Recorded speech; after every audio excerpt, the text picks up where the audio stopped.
major controversy has erupted at the closing stages of the Melbourne Test, with the wicket of Yashasvi Jaiswal being the biggest talking point. It was a controversial decision for many of the Indian fans, but a decision that Australia would have welcomed, because that opened the floodgates for Australia. With India succumbing to yet another loss, they head into the Sydney Test now with a deficit of 1-2, with Australia leading 2-1 and very much in contention to retain the VGT for the first time in 8 years. But let's talk about the controversial decision first. What it was actually that happened in the 71st over, when Pat Cummins, coming over the wicket, bowled a bouncer to Yashasvi Jaiswal, and Jaiswal tried to hook the delivery, only managing to get a very faint edge of his glove taken by wicketkeeper Alex Carey.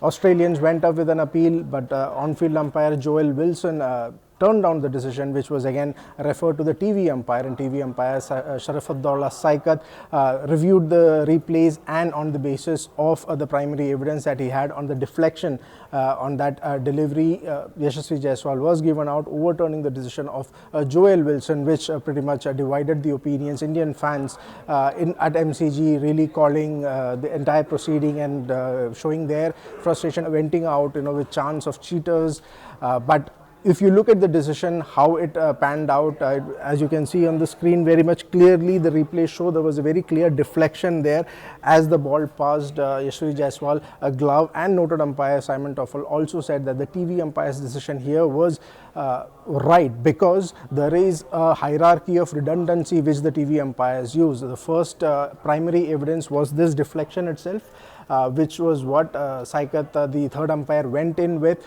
The Snicko meter did definitely come in, but that was only to confirm or just to support the fact that whether the deflection also was picked up. The audio of the deflection was picked up on the Snicko meter, which unfortunately was not the case, and here is where the veracity of the technology also comes into play. But when the Snicko did not show any spike, which has led to the controversy, when it was flashed on the big screen, everybody saw it. Even Yashasvi Jaiswal was aghast with the fact that there was no Snicko meter, there was no reading on Snicko meter, yet he was given out. But the decision to give Jaiswal out was based on the primary evidence, which was the deflection here, and there was no other need for Saikat, the third umpire, to go to his secondary form of evidence, which was the Snicko meter. Here he stuck to his first evidence, which was the deflection, and that is where India pretty much lost out the game, because if Jaiswal would have continued to bat for another 10-15 overs, which was close to the stumps on day 5 itself, India could have salvaged a draw, but that wicket really opened up the floodgates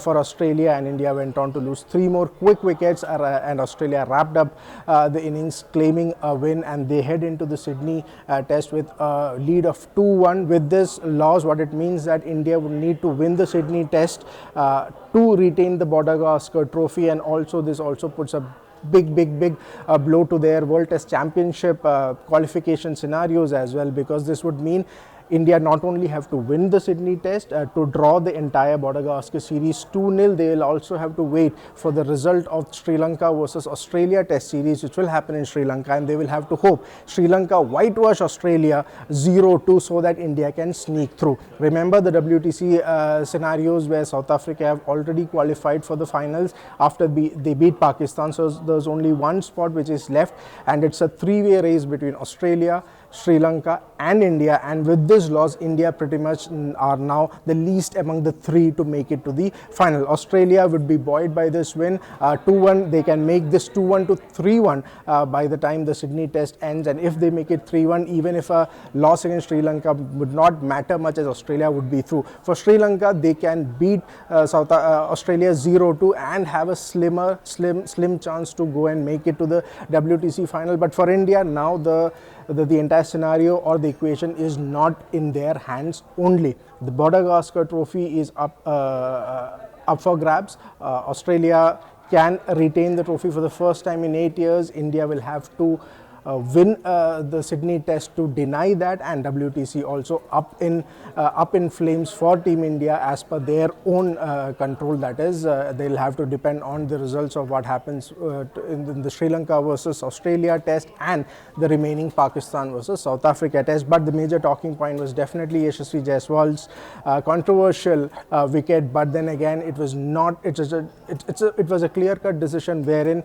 the initial primary decision or primary evidence that the third umpire had was the one that was taken, but it also puts into focus the veracity of the technology as well, how foolproof are the Snicko meters, the hotspot and all the other technology. As Sunil Gavaskar put it, if you have the technology, why not use it? But from a third umpire's point of view, he had the primary evidence of deflection, and that is what they went ahead with.